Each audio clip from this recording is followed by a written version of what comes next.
ఉపరాష్ట్రపతిగా ఎన్నికైన ధన్కర్ రాజస్థాన్లోని జుంజున్ జిల్లాకు చెందినవారు. ధన్కర్కు భార్య, ఒక కూతురు ఉన్నారు. సైనిక్ స్కూల్లో హైస్కూల్ విద్యను అభ్యసించిన ఆయన ఆ తర్వాత చిత్తోర్ఘర్లో కాలేజీ విద్యను పూర్తి చేశారు. డిగ్రీలో ఫిజిక్స్ చదివి అనంతరం రాజస్థాన్ యూనివర్సిటీలో లా చేశారు.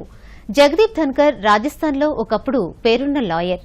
రాజస్థాన్ హైకోర్టుతో పాటు సుప్రీంకోర్టులో కూడా ప్రాక్టీస్ చేశారు.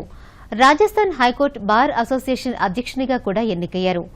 1989లో రాజకీయాల్లో ప్రవేశించిన ఆయన అదే సంవత్సరం జరిగిన లోక్సభ ఎన్నికల్లో జుంజున్ ఎంపీగా గెలుపొందారు. కేంద్రంలో మాజీ ప్రధాని చంద్రశేఖర్ నేతృత్వంలోని జనతాదళ్ ప్రభుత్వంలో పార్లమెంటరీ వ్యవహారాల మంత్రిగా పనిచేశారు.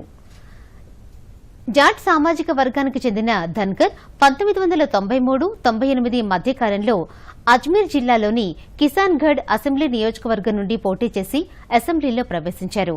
అనంతరం బీజేపీలో చేరిన ఆయన్ను మోదీ ప్రభుత్వం పశ్చిమ బెంగాల్ గవర్నర్గా నియమించింది.